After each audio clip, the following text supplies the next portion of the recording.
I mix what I like, what I like, what I like, what I like, what I like. You said you were writing for a lot of papers before Freedomways? Yeah, I was a stringer, so that means you write for anybody who would accept. I did a series on the lives of great African chiefs for the Pittsburgh Courier that lasted for 6 months. It started in, I think, September 56, and it ended in 57. It lasted 6 months. Now, they later published it in a book, right? No, they didn't really. Oh, okay. And then I've written articles for Amsterdam, and I've written book reviews for the New York Times, and I've written an article for the New York Times on merely an answer to Roy Wilkins' tirade against black studies. Mm-hmm. I don't know where I'd locate that now. Mm-hmm. You originally said to me that you wanted this meeting to be kind of a planning session. Yeah, no. What are you going to do? What are you going to do first?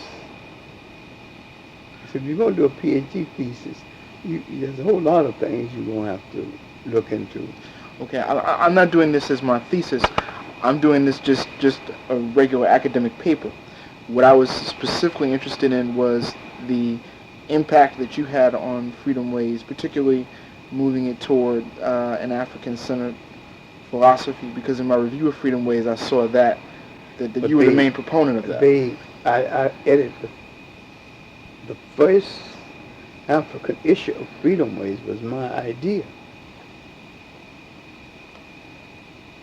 And I brought to Freedomways certain writers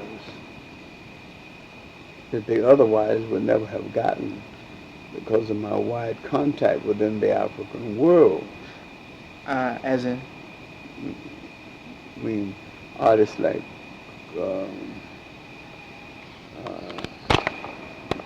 Kofi Antabaum, the reigning Ghanaian artist of that day, Ernest Critchlow, who did the cover, still alive. Kofi Antabaum is dead. If you get that back issue, you can find out. You know where you can locate a complete set of Freedomways? We have them right in my library. Mm-hmm. And your academic paper has to be how long? It's going to be about 20 pages or so. All right, then. Locate that issue where there's an article by Ernest Kaiser on the first 5 years of Freedomways. Okay, I have that photocopy here. That would be good. Remember, in the early issue, I did a lot of the book reviews. I have right with me a complete set of your book reviews and a complete set of your bylined articles. So if there's anything you want to refer to specifically that has your name on it, I have it here and I can look it up later. But I designed and brought into being nearly all of their early special issues until I joined the academic community and didn't have time. The Africa issue, the Harlem issue, issue on Southern Freedom issue, on the Southern Freedom Movement, special Paul Robeson issue, the Du Bois issue, all of that was my design. These special issues, while it got Freedomways deep in debt, oh really? It made it the magazine. It gave the magazine a presence it never would have had. The Caribbean issue, that was mine. But the people at Freedomways, because of my difference of opinion with the Communist Party. I wasn't fighting the Communist Party, and I didn't say I didn't believe in some aspects of its program. But I had the nerve to differ with certain parts. They didn't want it known to what extent the contact with the writers was mainly a contact with me.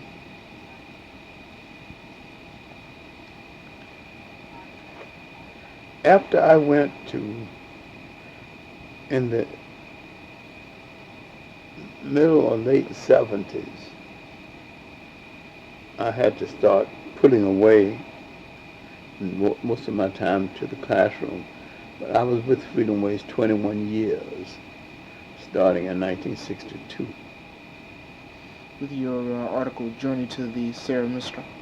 Journey to the Sierra Maestra. Maestra, I think was the first article to appear. No, the article called New Black Nationalism. No, that was the second. You were right the first time. Huh? The Cuba article was the first one that you wrote. And the second one's about a New Black Nationalism. Right. We're jumping a little bit around. If I don't know how many sessions you want to do. If this is the only session you want to do with me, I can start asking questions, because I thought we were going to. Session I got time for right now. All right.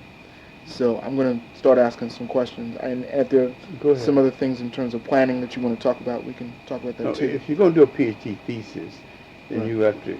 And much I've turned over my lecture notes, my curricula, and my correspondence to the Schomburg collection. Okay. Would that include Freedomways? Any correspondence? Some of the Freedomways correspondence that I could find after all. When I left, they left in anger with some of the people, and they really never gave me all of my correspondence. When you broke with Freedomways? Yeah, I don't have all of them. Okay. But some of them is in the Schomburg. Is it? Do you know whether it's a Freedomways section, or would I have to review all of your papers to do that? No, there's an archivist who put it all together. Oh, good. Okay. Named Andre. Okay. If you go to Andre, he'd tell you what all the different things are. Okay, I'll do that. I'll assume he's in the archivist section. All right. I'll assume this is our only session, so I'll just start asking you some questions. Yes. First of all, how did Freedomways begin, since you were in It the really start? began, it was going to be edited by a young man named Louis Burnham. Louis had a heart attack before the magazine could get started. And Burnham was?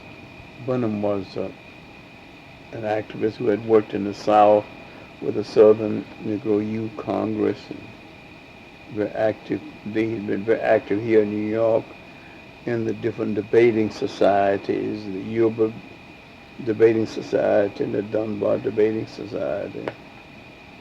You know, young man from Caribbean extraction. And his daughter is in Boston now. She's an attorney. She father was a judge.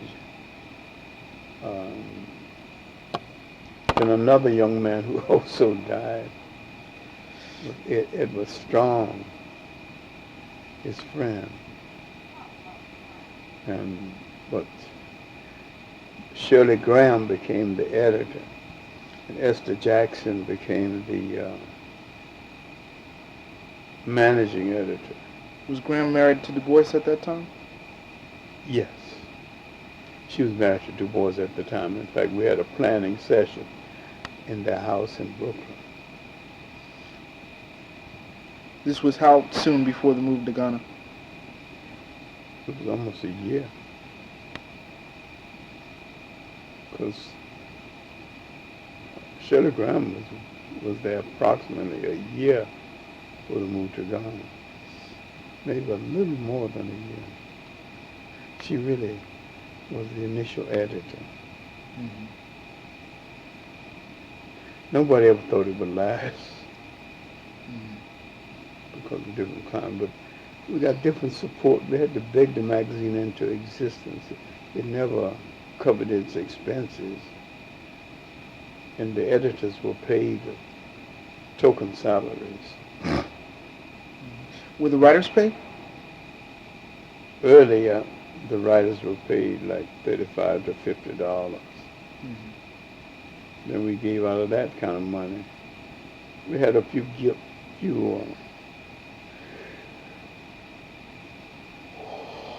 gifts of funds that gave us that ability, but that ran out. No, those monumental special issues. No, we didn't pay the writers. No. No, the special issues I had nothing to do with. The Mississippi issue, the issue on youth. These were the issues you had nothing to do with? Yeah. Okay. I was still on the staff, but I was Right. at Hunter College most of the time. Okay. And the issue on Lorraine Hansberry mentioned, the issue on youth, and the issue on Charles White. And I differed with the approach to all of them. All right. I want to get into a little bit of that, but I want to keep it very early on at this point.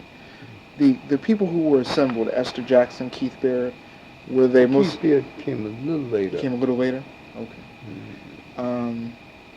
Were you all full-time academics? No, we were full-time academics, but I was full-time at the anti-poverty program, but I gave most of my time to Freedomways and did my work at the anti-poverty program in the evening, in the early morning and in the evening. Freedomways, it was paying me practically nothing. Got most of my time. They were never grateful. There's certain aspects of the left movement never grateful for anything. Told parasites and exploiters. Now it seems that you were the most African-centered person on staff, but it was mostly a staff of African-American leftists? Yeah. Jack Odell, who's still with Jesse Jackson, who had been with King. And he came in and out, but he never was staffed to the point of having a desk.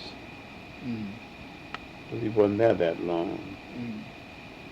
Norma Rogers, who I consider to be one of the most useless people on the staff, head of special affairs. She's just somebody that needed a job, and because she was from the left, they gave it to her, made her head of special events, which was nothing.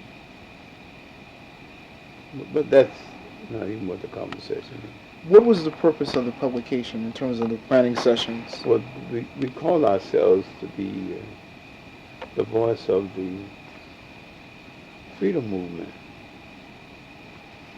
We were supposed to really to be the uncharted house organ of the civil rights movement. And we had as part of our masthead the voice of the freedom movement.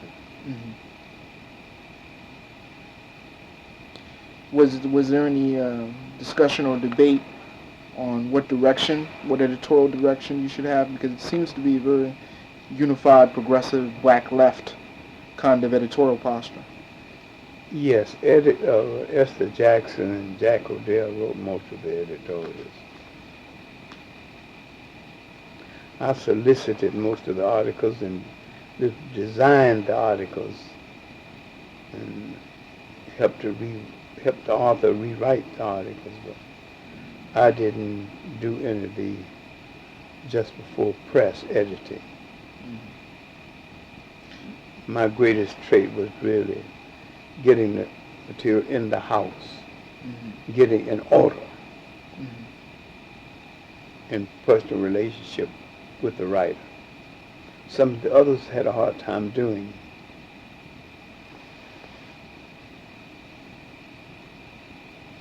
I didn't try to bend everybody to my will and my calling. You know, if you wrote well, you didn't have to be a left to me. Nor did you have to agree with it. Was that posture that you just articulated different with the other editors? Yeah. They wanted you to say something in relationship to the left, whatever your subject was.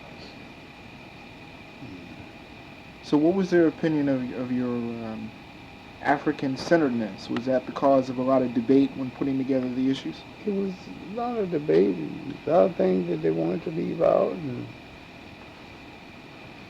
But I had the one thing the rest of them didn't have, which you can't do without it if you're going to run a magazine.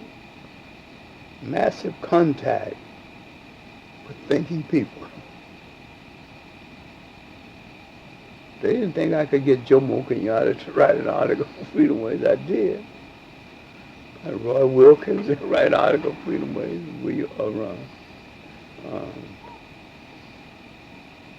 George Wesley. Look at some of those special issues, and look at those supplements. I did the supplement on Langston Hughes. I did the supplement on Paul Laurence Dunbar. I did most of the special issues. They tried to downplay the role I played because I dared to just say that the left has no realistic program in relationship to black liberation. Now, you're a socialist. So explain how. I'm a broad, independent leftist. Okay. That means I'm not while I support them in the main, in theory and all that, I am not above criticism. I thought the left approach to the cultures of non-Western people was wrong and still wrong. It still is wrong. I don't think they have considered the fact that there are other points of view that didn't come from Europe that need serious consideration.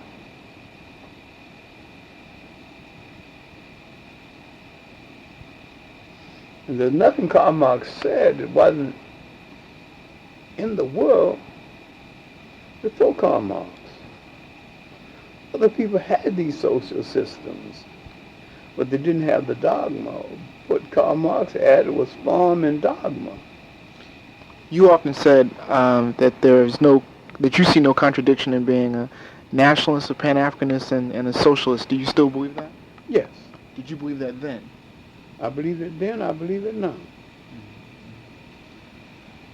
I think caring societies were the societies that recognize the humanity of all people.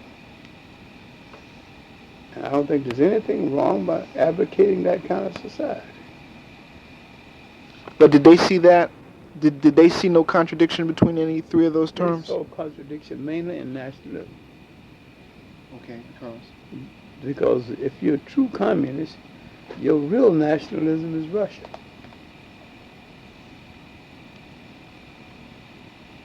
Everything follows that. And I'm an African person, so my real nationalism is centered in the interests of African people on this earth and how they're going to stay here.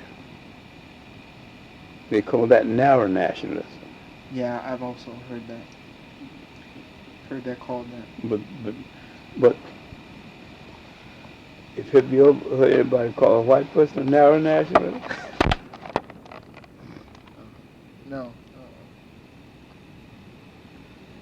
All right. To get to Freedomways, the first special issue of Freedomways was the one you did on Harlem, correct?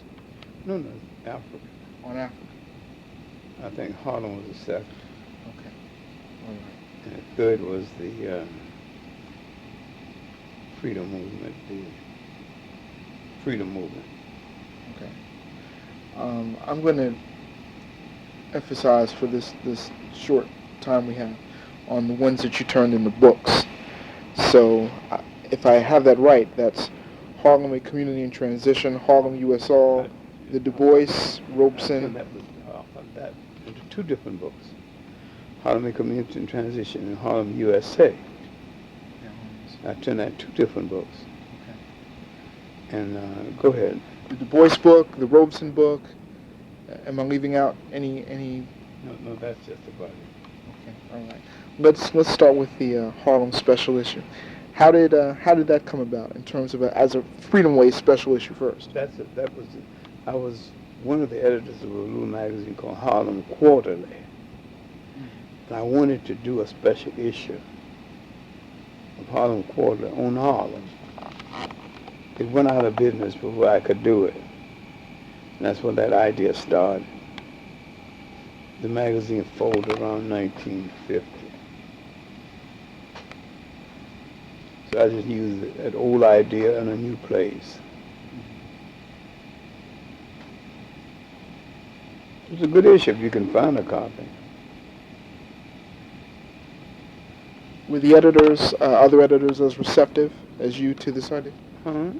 Were the other editors as receptive to this idea as you? Of the Harlem issue? Yes. They were receptive to the point that we had 2 reprints, and it did make a little money. And it literally started putting us on the map. We were doing something that nobody was doing. Which was? Special focus on taking a subject and focusing on that subject from all different angles.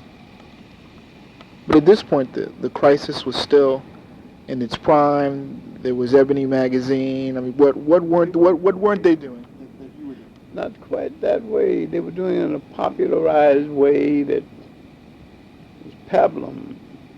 We were doing raw meat stuff, substance. I've noticed all the special issues of Ebony. None of them had much substance except the one on Africa missed the point, and I contributed to the one on Africa.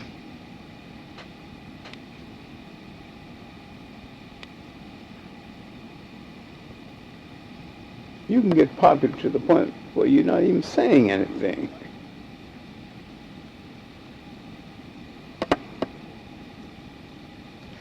So, were you the primary person who assembled the writers for the special issue? Yeah. Mm-hmm. Who were some people that the other editors wanted in that got in? Who did they contribute? Did they contribute anybody? Well, in the Du Bois issue, James Jackson imposed an article on the issue that I still think was unfortunate, because he said that Du Bois has always been a communist. He remember 19 this and 19. Du Bois, at certain points in life, was very critical of the Communist Party, especially the handling of the Scottsboro case. Du Bois didn't bite his tongue about what he liked and disliked. This was John G. Jackson? No.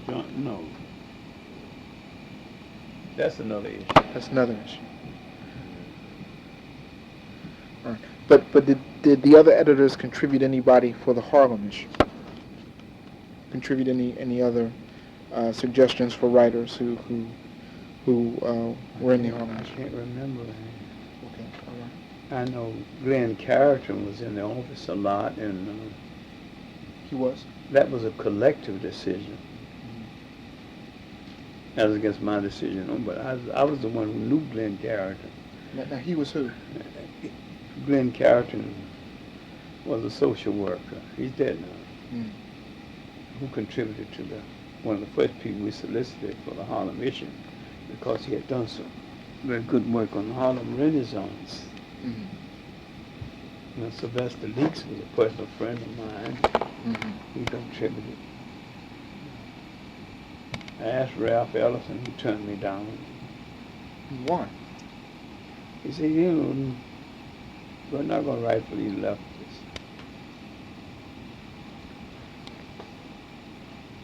I criticized Ralph Ellison's book, Invisible Man. I criticized it very creatively. I said what was good about it. I also said what was bad about it. You criticized this before you asked him to do the issue? This criticism printed before then? Yeah. Do you think that had a factor? Or? Yeah, a major factor. Really?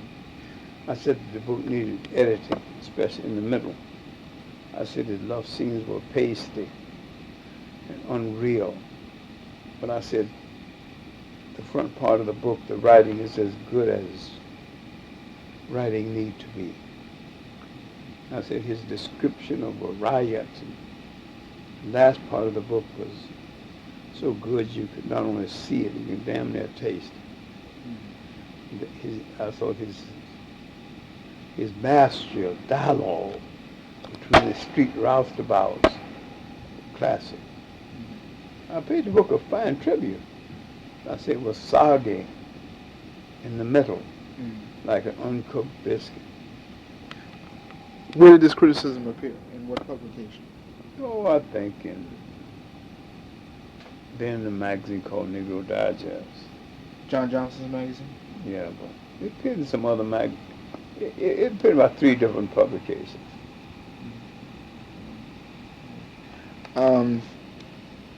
How did Harlem, a Community in Transition special issue, become Harlem, a Community in Transition book? Well, because that's the way that I decided that and took it to Citadel. And I was a gentleman then, and so Freedomways got all the royalties. That's why I revised the book to bring it under my royalty control. Then the one Harlem, USA, That's the second. I did for Germany. That, and I did the German one. I cut down the German one for the American edition. What's the difference between the two books? Are there more people invited to contribute in Harlem, USA? No. It's just the fact that sometimes they're different contributors, sometimes they're the same contributors. I added more contributors and left some of the contributors in one I left out of the other, you know. What was the reaction of the books? Well, they both sold. Freedomways got, about $1,000, $2,000 a year on it for a number of years. Did that allow it to meet more of its expenses? Yeah. It didn't lose no money. Was it the Harlem issue that began the kind of public campaign? Because I noticed Freedomways had sponsored various forums and events in the mid-'60s. We had something called the Freedomways Forum. We had tried to have it once a month.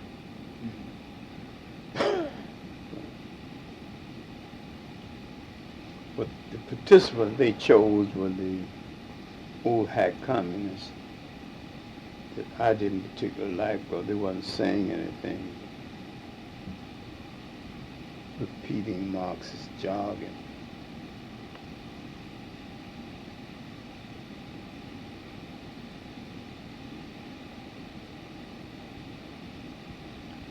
Well, I guess if I had to do it again, I'd do it about the same way. I'd be a little more alert for. Alert for what? Alert for people who waste my time and who are really backbiters and working against you while you're trying to get something done. You talking about other people on the staff? Yeah. Eventually, the staff would unite against them.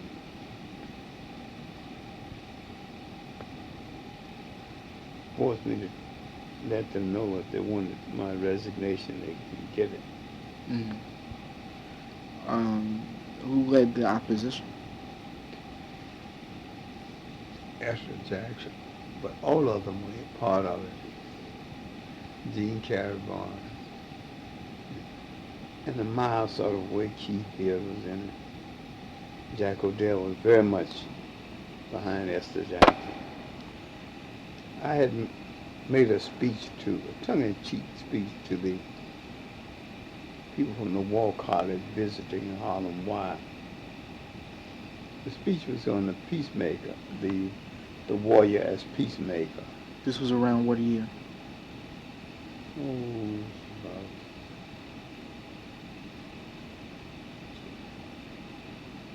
Late 70s. Okay.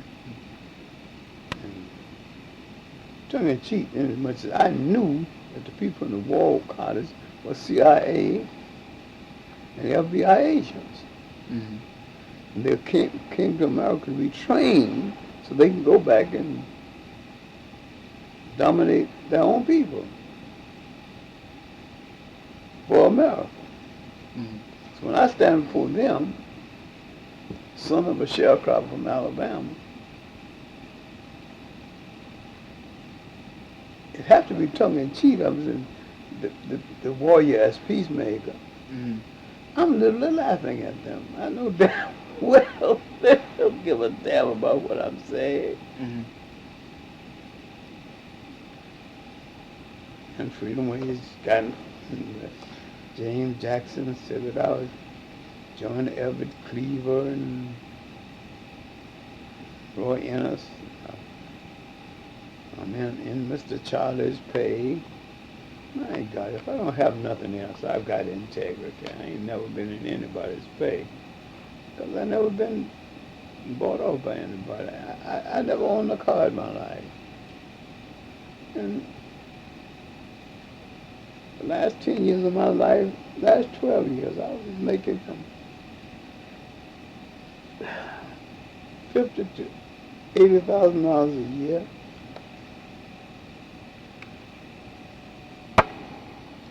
So I wasn't, begging for anything.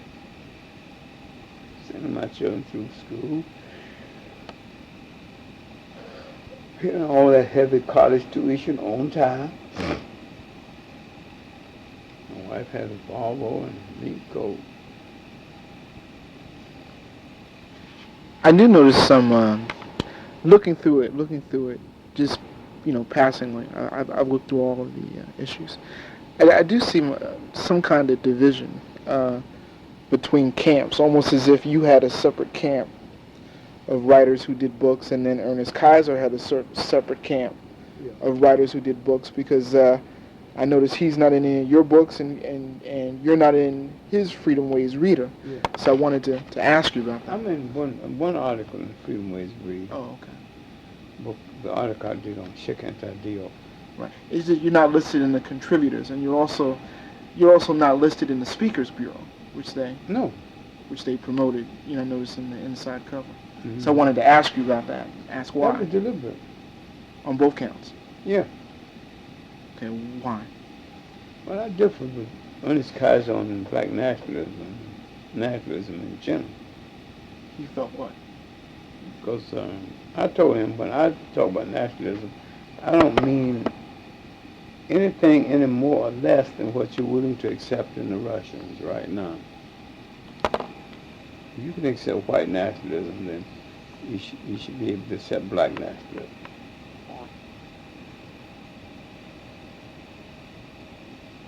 And he felt what? You're different.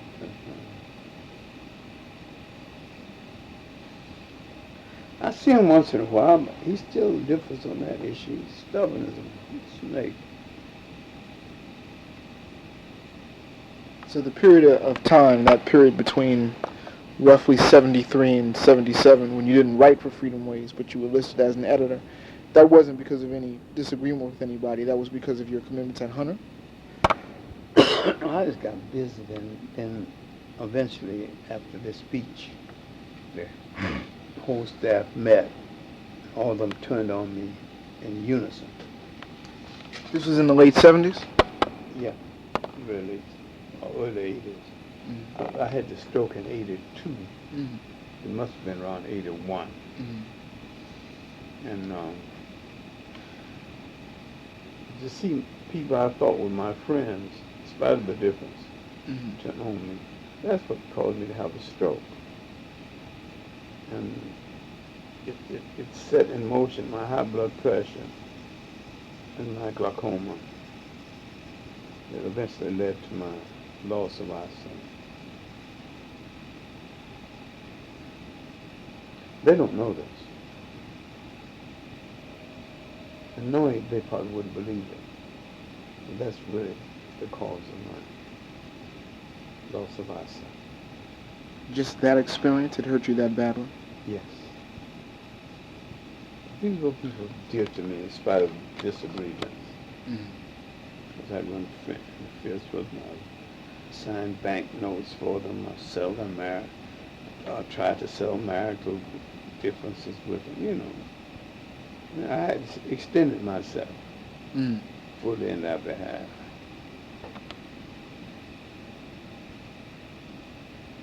And these were people that I trusted who had turned on me. Now, there wasn't anybody on your side in this dispute? No. So the speech had made them that angry? It wasn't just a speech. They were waiting for something. Then James Jackson wrote this article in the Daily Worker against me. And as though James Jackson had given each one a scenario. And they didn't vary that scenario. They came after me as though I was the enemy sprung out of hell. They showed no mercy, no consideration. It's interesting you're telling me this. The one thing I concluded, I would not like to live in a nation ruled by any of the people in this room who are in apartments over Central Park West. Nope.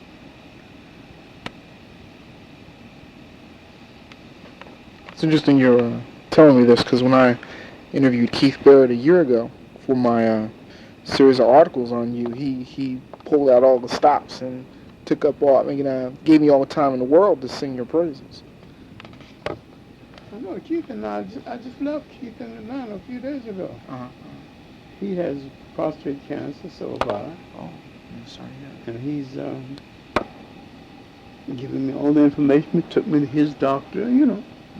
So Keith and I, the only ones who made friends. Others will speak to me, you know, because they thought I would go out of business. But I was lectured and written books, 7 books since I've been blind. And lectured in Japan, Baghdad, England. Ms. Swanson is telling me my time is up, so I did want to ask you a couple of things just very quickly. Well, if it's very quickly, go ahead. All right. She has to go too. Okay. The book reviews I wanted to get into just a little bit, because I wanted to ask how the many books you had read and reviewed for Freedomways affected your own philosophy as it was developed. Of the many books, the one that affected me most was Sheikh Anta Diop's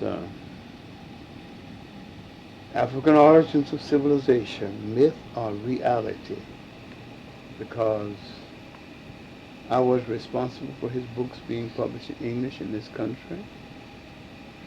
I had met him 7 years before in Senegal. He was neglected, one of the greatest scholars Africa has produced in this century.